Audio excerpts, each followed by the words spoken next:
It is the year 1922. And I want you to just picture the scene for a moment, because the atmosphere in India is, well, it's confusing. It's more than confusing, it's a letdown. Yeah. A massive national anticlimax. Right. Because for the last 2 years, the country has been in this state of absolute fever-pitch excitement. The non-cooperation movement is in full swing. Mm-hmm. You have bonfires of foreign cloth lighting up the streets. Students are walking out of government schools. Lawyers are giving up their entire practice. There was this palpable electric feeling that freedom wasn't just some far-off dream. It felt like it was right around the corner. Gandhi had promised Swaraj in 1 year, and people, they really believed it. It was a moment of immense hope. Mm. You have to understand, the British administration was genuinely rattled. They had never seen mass mobilization on this scale before, ever. And then just silence. A sudden, jarring silence. Chauri Chaura. Exactly. The Chauri Chaura incident happens. A mob sets fire to a police station, 22 policemen die, and Mahatma Gandhi, the general of this entire army, just calls the whole thing off. He withdraws the movement. Unilaterally. Which was a massive shock to everyone. I mean, you have to understand the psychological impact here. The momentum was at its absolute peak. And suddenly the brakes are slammed on, hard. And to cap it all off, the British, of course, seize the opportunity. They arrest Gandhi in March 1922. And throw him in jail. So the captain is off the field, the game is paused, and you have millions of people just looking at each other going, okay, now what? The whole movement is in disarray. Exactly. And that creates this massive political vacuum. And if you look at a lot of standard history textbooks, they tend to gloss over the next few years. Right. They treat the period from, say, 1922 to 1929 as a quiet phase. A lull in the storm. The bit between the non-cooperation movement and the civil disobedience movement of 1930. But looking at this stack of documents and research we have for this deep dive, quiet feels like completely the wrong word. Fragmented, maybe? Yeah. Or even volatile. Transformative is the word I'd use. It wasn't quiet at all. It was just dispersed. Think of it like this. When the single unified stream of the non-cooperation movement was blocked, The river didn't dry up. it split. It fractured into a dozen different streams. Yeah. You've got parliamentary politics, revolutionary socialism, trade unionism, caste reform, militant youth movements, all happening at once. And that is our mission for today. We are going to unpack this so-called lost decade. We need to understand how the Congress itself split into these warring factions. We have to look at the rise of the red flag, the labor movement, the social awakenings that were challenging the very fabric of Indian society, like the caste system. And of course, the young revolutionaries who basically decided that nonviolence was taking way too long and, turned to the bomb and the pistol. Plus, we need to dissect the constitutional battles. The Simon Commission, the Nehru Report. These were the events that really set the stage for everything that came after, including partition and independence. Okay, so let's start right there. In the wreckage of 1922, the Congress Party is facing a full-blown identity crisis. Gandhi's in jail. The question on everyone's mind is, do we continue the boycott of the government, or do we change tactics? And this one question literally splits the party in two. This is the great split between the Swarajists and the no-changers. It all comes to a head at the Gaya Congress session in December 1922. So let's look at the Swarajists first. These are the heavyweights. We're talking C.R. Das, who was actually the president of that Gaya session, and Motilal Nehru. They were called the pro-changers. What was their argument? Their argument was essentially one of realpolitik. They looked at the legislative councils, these assemblies set up by the British under the Act of 1919, and they said, look, the mass movement is on hold. The boycott of schools and courts, it's lost its steam. People were drifting back. They were. So the Swarajists argued that the only real arena left to fight in was the legislature itself. But wait, wasn't the entire point of non-cooperation to boycott these institutions? To treat them as, completely illegitimate? That was the orthodox Gandhian view, yes.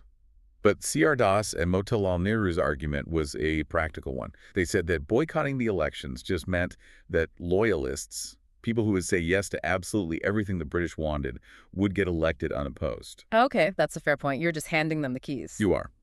So they argued that Congress should contest the elections and enter the councils not to work with the British, but to disrupt them from the inside. The famous phrase they used was end or mend, right? Precisely. The idea was to enter these sham parliaments, as they call them, and just wreck them from within. to use the floor of the House to expose the lack of any real power that had been given to Indians. It was a strategy of, and this is their phrase, uniform, continuous, and consistent obstruction. That sounds incredibly risky, though. I mean, if you enter a system with the goal of destroying it, isn't there a very real danger that the system ends up changing you instead? That is the crucial question. And it was the exact fear of the other faction, the no changers. We'll get to them in a second. But initially, you have to say, the Swarajists were devastatingly effective. So what happened? They lost the vote at Gaya. They did. Their proposal was defeated. So on January 1st, 1923, they just went ahead and formed their own party, the Swaraj Party. They went to the voters, they won a significant number of seats, and they walked right into the Central Legislative Assembly in Delhi. And once they were in, what did they actually do? Give us some examples of this obstruction. Okay, so the most famous maneuver happened in 1924. Motilal Nehru, who was a brilliant strategist, managed to stitch together a coalition. He aligned the Swarajists with the independents. And who's leading the independents? This is the important part. They were led by Muhammad Ali Jinnah. Wait, Jinnah and Motilal Nehru were working together in a coalition. Yes. This is a nuance that people so often miss. Mm. In the mid-1920s, Jinnah was still very much a nationalist who often aligned with the Congress against the British government. Together, they formed what they called the Nationalist Party Coalition. How big was this coalition? He had a majority. About 70 members in the assembly. So they could actually outvote the British officials in the House. And they did. Repeatedly. They blocked the finance bill. They voted down the entire budget. They forced the viceroy to use his special certification power, which is basically his emergency veto, over and over again, just to keep the government functioning. I see. So the strategy was to strip away the mask. The British were claiming they were ruling with the consent of the Indians. Exactly. By forcing the viceroy to constantly override the elected legislature, the Swarajists were proving that it was all a lie, that it was still just rule by force. They turned the legislature into a theater of resistance. A huge victory for them was the defeat of the Public Safety Bill in 1928. This was a bill specifically designed to crack down on communists and trade unions. A bill the British desperately wanted. Desperately. And the Swarajists, with Jinnah's help, defeated the government on it. It was a masterclass in legislative guerrilla warfare. That is impressive. But you mentioned the other side, the no-changers. Who were they, and why were they so dead set against this strategy? The no-changers were the orthodox Gandhians. We're talking about people like Swaraj Party, Vallabhbhai Patel, and Rajendra Prasad. The core of what would later become the Congress High Command. Absolutely. And they believed that entering the councils, even with the intent to disrupt them, was a trap. They were convinced it would distract from what they called the real work. And the real work was what they called constructive work. Yes. While Motilal Nehru was giving fiery speeches in Delhi, Vallabhbhai Patel was in the villages of Gujarat, going from hut to hut. Their focus was on the 4 pillars, as they saw it. Which were? Promoting khadi, which is hand-spun cloth, to build economic self-reliance, pushing for Hindu-Muslim unity at the village level, the removal of untouchability, and setting up national schools outside the British system. Now, to a modern listener, spinning cloth might sound a little passive compared to blocking government budgets in Parliament. Why was this considered such a vital political strategy?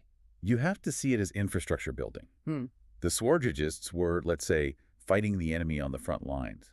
But the no-changers were building the army. Oh, okay. By setting up these ashrams in places like Bardoli and Kedah, they were creating a network of disciplined, dedicated cadres. They were establishing a kind of parallel authority in the countryside. So when Gandhi eventually comes back and launches the civil disobedience movement in 1930, the people who actually organized the salt marches, the boycotts, the logistics, were the very people trained and organized by the no-changers during this so-called quiet decade. Without that slow, unglamorous groundwork in the 1920s, the mass explosion of the 1930s simply wouldn't have been possible. It's like a classic division, isn't it? The head versus heart, or maybe more like top-down versus bottom-up. Did these two groups ever manage to reconcile their differences? They did, and it was largely because of Gandhi. He was released from prison in 1924 because of health reasons, and he immediately saw that this split was paralyzing the movement. So he stepped in. He did. At the Belgium Congress in 1924, which is famous because it's the only Congress session Gandhi ever presided over, he brokered a truce. What did the truce look like? It was basically a division of labor. He agreed to let the Swarajists carry on their work in the councils on behalf of the Congress, while he and the no-changers would focus on the villages and the constructive work. So they became two wings of the same movement. in theory. But I have to say, the Swarajist strategy didn't really last much longer. Why not? They seem to be doing pretty well for a while. A couple of reasons. First, that honey trap you mentioned earlier, it started to work. Some members of the party, who became known as responsivists, started getting tempted by the perks of office. They wanted to cooperate with the British to get minor benefits and positions of power. So the system started to change them. A little, yes. But the second, and much bigger reason, was the death of C.R. Das in 1925. It was a massive, massive blow. He was the glue that held the party together. Without his leadership, it fractured. By 1926, 1927, the legislative front was weakening and communal tensions were on the rise. Which brings us to the next massive shift in this decade. Because while the Congress was busy arguing about councils versus ashrams, a completely new ideology was taking root in India. The source material calls this the rise of the left. The red shift. And this is absolutely crucial. Before the 1920s, the Indian freedom struggle was largely political about getting the British out. But in the 1920s, it also became economic. People started asking different questions. They did. They started asking, getting the British out is fine, but who will rule in their place? Will it just be Indian landlords and factory owners exploiting us instead? And the catalyst for this new way of thinking was international, wasn't it? Oh, absolutely. The Russian Revolution of 1917 cast this long, long shadow over everything. The idea that workers and peasants could actually overthrow a powerful czar was just electrifying. And on a more practical level, the economic situation in India after World War I was just dire. It was terrible. Prices were sky high, wages were low, and Indian industries had grown during the war, which meant there was a much larger and more concentrated working class than ever before. So you have the tinder, the angry, organized workers, and you have the spark, the Bolshevik ideology from Russia. Yeah. Who are the people bringing this spark to India? Well, the most prominent early figure is M.N. Roy, who is a fascinating character in his own right. He helped found the Communist Party of India, or the CPI, in Tashkent back in 1920. In exile. In exile, yes. Yeah. Bringing that organization onto Indian soil was incredibly difficult because the British were absolutely paranoid about Bolshevism. They saw Reds under every bed. They really did. They launched a series of what they called conspiracy cases to try and nip the movement in the bud. You have the Peshawar conspiracy case, the Kanpur Bolshevik conspiracy case in 1924. And what were these cases about? They were arresting leaders like S.A. Dange and Muzaffar Ahmed just for writing pamphlets or trying to organize workers. The charges were essentially conspiring to overthrow the King Emperor. But you can't really arrest an idea, can you? No. And in a way, the trials just gave them a bigger platform. It gave them publicity. By 1925, the CPI was formally established inside India, in Kanpur. And more broadly, you just saw this explosion of trade unionism. The AITUC, the All India Trade Union Congress, was founded in 1920, wasn't it? Yes, with Lala Lajpat Rai as its first president. And throughout the 20s, we see this wave of strikes that were just different in scale and intensity from anything that had come before. Like which ones? Well, the Karakoram Railway Workshop strikes were huge, the Tata Iron and Steel strike, and the really big one was the massive Bombay Textile Mill strike in 1928. How long did that last? 6 months. 6 months. That requires an incredible level of organization and resilience from the workers. It does. It showed that the working class was becoming a real political force in its own right. And there's a specific visual from the notes that I just love because it's so symbolic. May Day, 1923, in Madras. Tell us about that. It was the very first time May Day was celebrated in India. It was organized by a man named Singharavelu Chettiar. He raised the red flag on the beach in Madras. It was this powerful declaration that the Indian struggle for freedom was also part of a global struggle against capitalism. So how did the British respond to all this rising labor power? With a sledgehammer. The Meerut conspiracy case in 1929. This was a pivotal moment for the left in India. It was basically a show trial. A total show trial. The government rounded up 31 labor leaders, communists, trade unionists, even some congressmen, and put them all on trial in Meerut. And why Meerut? Because they deliberately chose a location where there was no trial by jury, unlike in Bombay or Calcutta. They wanted to guarantee a conviction. And the trial. It dragged on for years. Nearly 4 years. But it backfired spectacularly on the British. The prisoners used the courtroom as a platform to preach their ideology. Every day, their speeches were reported in the newspapers. It gained international attention, didn't it? It did. Even people like Albert Einstein and H.G. Wells spoke out against the trial. So instead of crushing the communist movement, the British inadvertently advertised it to the entire country. By the end of the decade, socialism was a buzzword, even inside the Congress, influencing young leaders like Jawaharlal Nehru and Subhas Chandra Bose. So, okay, we've got the political split in Congress, we've got the rise of the workers' movement, but there was another struggle happening at the same time, one that wasn't against the British, but against the internal structures of Indian society itself. The social awakening. We need to talk about the caste movements and the situation in the princely states. This is so important because the nationalist narrative often simplifies things to just Indians versus the British. But for a Dalit or a lower caste person, the immediate oppressor often wasn't the British district collector they never met. It was the local high caste landlord or the Brahmin priest in their own village. Precisely. The struggle was internal as well as external. So let's break this down regionally, because it took different forms. In the South, this movement was particularly strong. We have the Justice Party, for example. The Justice Party in the Madras presidency represents one type of this movement. It was largely composed of non-Brahmin elites, landlords, wealthy merchants. And what was their main grievance? Their complaint was that Brahmins, who were a tiny minority of population, maybe 3%, held the vast majority of government jobs and university seats. So their fight was primarily for representation, for what we would today call affirmative action. Exactly.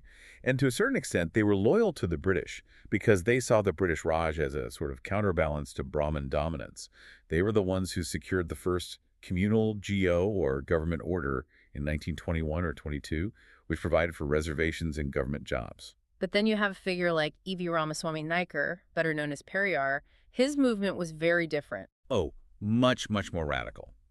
Periyar actually started out in the Congress, but he left in disgust after seeing blatant caste discrimination even within the party, like separate dining arrangements for Brahmins and non-Brahmins. So he broke away and founded the self-respect movement in 1925. And the name itself is so powerful, isn't it? Self-respect. It cuts right to the core of the issue. It does, because Periyar didn't just want a few more jobs for non-Brahmins. He wanted to dismantle the entire religious and social structure of Hinduism that he believed justified the caste system. He was an atheist, right? A staunch atheist. He publicly burned the Manusmriti. He encouraged and conducted self-respect marriages that were performed without any Brahmin priests or religious rituals. His fundamental argument was that you cannot have political freedom without social equality. And this wasn't just happening in the South. In Maharashtra, you have the continuation of the Satya Shodhak Samaj and, of course, the rise of Dr. B.R. Ambedkar leading the Mahars. Dr. Ambedkar really begins his public assertiveness in this decade. The Mahad Satyagraha happens in 1927, where he leads thousands of Dalits to a public tank to drink water. A direct challenge to the concept of pollution. A revolutionary act. It complicates the picture of the 1920s so much. It wasn't one unified nation marching in lockstep towards freedom. It was a nation trying to figure out what it even was. Precisely. And that definition had to include the other India, the princely states. Yes. We often forget that about a third of the subcontinent wasn't under direct British rule. It was ruled by hundreds of Maharajas, Nizams, and Nawabs. 562 of them, I think. And life in many of these states was, well, feudal. Absolutely feudal. Yeah. No civil rights, no free press, just the absolute unquestioned rule of the prince. But the people there were waking up too. This is where we see the Prajamandal movement starting to grow. Which literally means People's Conference. And they were fighting on two fronts. They were fighting the feudal prince and the British administration that propped him up. Which brings us to the British government's role here, which is cynical, to say the least. Extremely cynical. The British saw the princes as their loyal allies, their breakwaters in the storm of nationalism. So in 1927, they appointed something called the Butler Committee. And what was the purpose of the Butler Committee? Its stated purpose was to examine the relationship between the British crown and the princes. What it came up with was this concept of paramountcy. What does that mean? Basically, it said the British crown is supreme, the paramount power. But it also explicitly promised the princes protection. And this is the key, protection not just from external enemies, but from internal rebellion. So if the people of a state, say Hyderabad or Kashmir, rose up and demanded democratic rights, the British army would step in to crush them on behalf of the prince. It was essentially a protection racket. And what was the Congress's stance on this? Initially, they were hesitant. They had a policy of non-interference in the internal affairs of the states.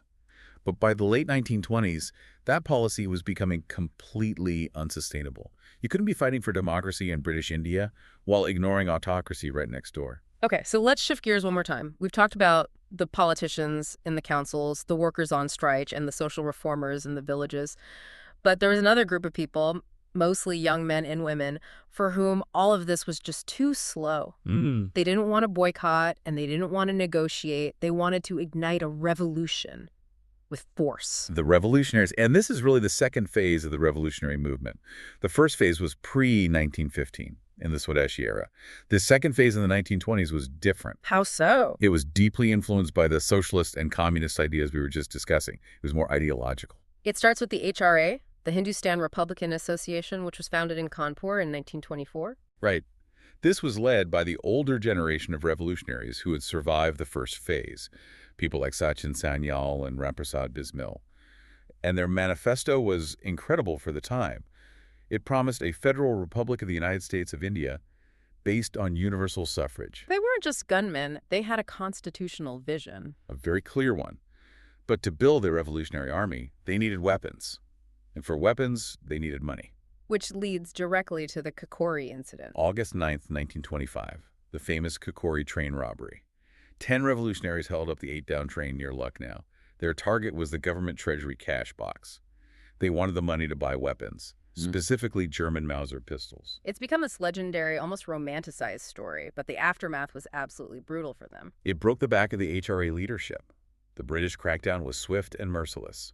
4 of the main leaders were hanged: Ramprasad Bismil, Ashfaq Ullah Khan, Roshan Singh, and Rajendra Lahiri. Bismil's last words were supposedly, "I wish the downfall of the British Empire." It was a tragic loss of talent. It was. But out of that tragedy, a new leadership rose from the ashes. A younger, more radical, and frankly more intellectual leadership. Chandrashekhar Azad and, of course, Bhagat Singh. And this is where the big ideological shift happens. In 1928, at a secret meeting in the Ferozshah Kotla ruins in Delhi, they reorganized the group. They changed the name from HRA to HSRA. They just added one letter, S. For socialist, the Hindustan Socialist Republican Association. And that one letter changes everything. It signaled that they weren't just fighting to swap a white ruler for a brown one. They were fighting for a total revolution of the masses, to end exploitation by both the British and Indian capitalists and landlords. And the event that triggered their most famous actions was the arrival of the Simon Commission, which we'll get to in a moment. But specifically, it was the death of Lala Lajpat Rai. Right. In 1928, Lala Lajpat Rai was leading a peaceful protest against the Simon Commission in Lahore. The local police superintendent, James Scott, ordered a violent lathi charge. A charge with heavy wooden batons. Yes. Lajpat Rai was struck on the head multiple times, and he died from his injuries a few weeks later. And the HSRA took this as a national insult. They did. They saw it as an assassination. So Bhagat Singh, Azad, and Rajguru plotted to kill the police chief, Scott. On the day, they mistakenly identified his deputy, a man named Saunders, and killed him instead. But the message was sent: you kill our leaders, we will hit back. But then comes the action that, for me, really defines Bhagat Singh's genius, and that's the bombing of the Central Legislative Assembly in April 1929. This is so often misunderstood. People hear the word bomb and they immediately think of terrorism, but you have to look at the details. All right. Bhagat Singh and his comrade Batukeshwar Dutt threw 2 very low-intensity bombs into the empty corridors of the assembly. They weren't designed to kill or injure anyone. They were designed to make a loud noise and create a lot of smoke. And they threw leaflets down into the chamber that famously said, "It takes a loud voice to make the deaf hear." Exactly. And then, and this is the most important part, instead of trying to escape in the ensuing chaos, which they easily could have done, they just stood there. They stood there and chanted Inquilab Zindabad, long live the revolution, until they were arrested. Why? Why would you give yourself up like that? Because they had made a strategic calculation. They realized that their trial, their imprisonment, and ultimately their death could be a more powerful revolutionary act than any single assassination. They wanted a trial. They wanted a platform. They used the courtroom as a megaphone to explain their socialist ideology to the entire Indian public. Every day, the newspapers reported their defiant speeches. They turned the British legal system into a propaganda machine for their own revolution. And Bhagat Singh himself, the more you read about him, the more impressive he becomes. He was, 21, 22 years old? And he's writing these incredibly mature political essays in prison. His essay, Why I Am an Atheist, is just a masterpiece of rational thinking. In a deeply religious country, he was arguing that a true revolutionary must question everything, even the existence of God. He was consciously trying to move the movement away from religious mysticism and toward scientific socialism. Now, we can't talk about revolutionaries in this period without specifically mentioning Bengal. The flavor of the movement there was a bit different. Yes. The climax in Bengal is the Chittagong Armory Raid in 1930, led by a schoolteacher named Surya Sen, known as Masterda. And this wasn't just a hit-and-run action. This was a full-scale military offensive. What did they do? They seized the police armory, the auxiliary force armory, they cut all the telegraph and telephone lines, and they effectively held the town of Chittagong for several days, hoisting the national flag. And the role of women in the Bengali movement is just remarkable. The source material highlights them specifically. It's an incredible aspect of the Bengali revolutionary movement. You have Pritilata Wadadar, who led a raid on the whites-only Pahardali European Club and died in action. You have two schoolgirls, Sani Ghosh and Suniti Chanderi, who walked into a district magistrate's office and shot him dead. And Beena Das, who fired at the governor during her own convocation ceremony. It completely shattered the Victorian colonial notion that women were passive, docile subjects. They were active, militant participants. Okay, so the streets are burning, the factories are on strike, the youth are planting bombs. But back in the corridors of power, the official battle was still taking place. The constitutional battle. Right. And this brings us to the Simon Commission and the Nehru Report. This is the legal and political framework that everything else is reacting to. In November 1927, the British government announced they were sending a statutory commission to review the political situation in India. Led by Sir John Simon, what was the problem with it? The commission had 7 members. All 7 of them were British, all white men. They were being sent to decide the future constitution of India, but they didn't see fit to include a single Indian in the process. It seems like such a deliberate, calculated insult. And that's exactly how it was perceived. Across the board, it united the entire Indian political spectrum in outrage. The Congress, the Muslim League, the liberals, everyone said, we are boycotting this. And wherever the commission went, they were met with huge protests. Black flags and constant chants of Simon go back. And we should just connect the dots here. It was during one of these Simon go back protests that Lala Lajpat Rai was beaten, which led to the Saunders murder by Bhagat Singh. It's all connected. It is all one story. But there was a challenge thrown down by the British at this time. The Secretary of State for India was Lord Birkenhead, a very arrogant man. And what did he say? He basically sneered at the Indian leaders. He said, you Indians complain about our all-white commission, but you are so divided by caste and religion that you could never agree on a constitution yourselves. If you think you can do better, go on, prove it. So the Indian leadership accepted the challenge. They did. An all-parties conference was called in 1928, and a committee was formed under the chairmanship of Motilal Nehru to draft a constitution for a future India. And this document became the famous Nehru Report. What did the Nehru Report actually propose? Was it a visionary document? In many ways, yes, it was. It was the first time Indians had systematically drafted their own fundamental rights. It called for 19 of them, including equal rights for women, universal adult suffrage, and the right to form unions. It was thoroughly secular. It also proposed things like linguistic provinces, right? Yes. The idea that states should be organized based on language, which is largely how modern India is structured today. So in that sense, it was very forward-looking. But it had 2 fatal flaws, or at least 2 major points of contention that ultimately sank it. The first was the goal, dominion status. Right.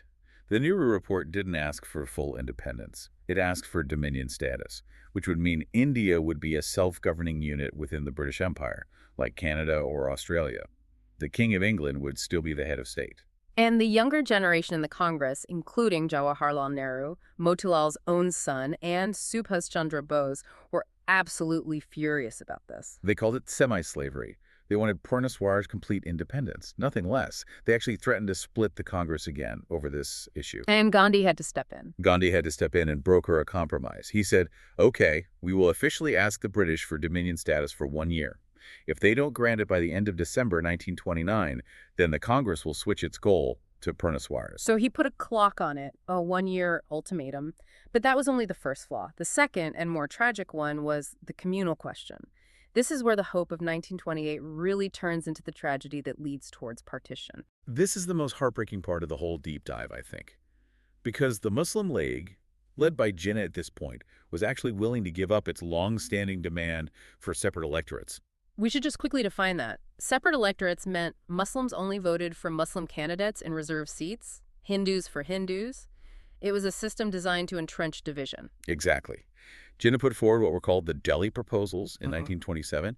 He said, I will accept joint electorates, everyone voting together, if you agree to a few conditions. What were the conditions? 1/3 of the seats in the Central Assembly must be reserved for Muslims, and new Muslim-majority provinces like Sindh should be created. It seemed like a negotiable compromise. Was the Congress leadership open to it? They were. But at the final all-parties convention in Calcutta in December 1928, the Hindu Mahasabha, represented by a leader named Chandrashekhar, fiercely opposed it. He threatened that the Mahasabha would walk out of the unity effort entirely if these concessions were made to the Muslim League. And Motilal Nehru, he caved to that pressure. He felt he needed to keep everyone on board to present a united front, and the Mahasabha was a powerful bloc. So the final Nehru report rejected Jinnah's proposed amendments. What was Jinnah's reaction? He was completely dejected. He had been called the ambassador of Hindu-Muslim unity for years, and he felt utterly betrayed. He famously and sadly said to a friend, "This is the parting of the ways." And his response was his 14 points. Yes. In 1929, he issued his 14 points, which were a rigid set of demands: a return to separate electorates, a weak central government, veto power for minorities. The brief moment of possible consensus had collapsed. The Nehru report, which was supposed to be India's unified answer to Lord Birkenhead's challenge, ended up deepening the communal divide. So in a way, Lord Birkenhead was right. The Indians couldn't agree. In the short term, tragically, yes. But the failure of the Nehru report did one important thing. It clarified the battlefield. It proved that the moderate constitutional route had hit a dead end. Which brings us to the end of the decade. It's December 1929. The one-year ultimatum that Gandhi had set has passed. And the British have completely ignored the demand for dominion status. And so the Congress met for its annual session at Lahore. The younger generation, led by Jawaharlal Nehru, took over the presidency from his father, Motilal. The mood had completely shifted. No more begging, no more petitions, no more end or mend in the councils. At midnight on December 31st, 1929, on the banks of the river Ravi, Jawaharlal Nehru hoisted the new tricolor flag of Indian independence. The Congress passed the historic resolution for Purna Swaraj, complete independence. And they decided that January 26, 1930, would be celebrated across the country as Independence Day. It's the moment the dam finally bursts. All the confusion and fragmentation of the 1920s, the debates, the splits, the revolutionary actions, the failed negotiations, it all channeled into this one single point of clarity. The British must go, completely and entirely. Yes, the so-called quiet decade was over, and the stage was now set for the next great wave of mass struggle, the civil disobedience movement. You know, before we wrap up, I just want to pose a what-if here, because it seems like we were at such a crossroads. I have a provocative thought for you to take away. Imagine if, back in 1928, the Hindu Mahasabha had been more flexible and had accepted Jinnah's compromise. Imagine if the Nehru report had included those safeguards for minorities. Jinnah might have remained a secular nationalist within the mainstream movement. It's possible. The demand for a separate Pakistan might never have crystallized in the way that it did. And here's the other side of that coin. Imagine if the British had been smart enough to accept the Nehru report in 1928 and grant India dominion status right then and there. Would that have been enough? Would the revolution have been paused? Or was the energy of the youth of Bhagat Singh, of the socialists, of the trade unions, already so powerful that a full-blown clash was inevitable, regardless of what the politicians in their committee rooms signed? That really is the question, isn't it? Had the street simply outgrown the committee room? I think, looking at the fervor of late 1929, the answer has to be yes. Yeah. The fire had been lit, and it wasn't going to be put out by a piece of paper. Well, on that note, we'll leave you at the dawn of 1930. The salt is waiting on the beaches of Dandi. The history of India and the world is about to change. Indeed it is. Thank you for listening to this deep dive into the transformative and not-so-quiet 1920s. We'll see you in the next decade.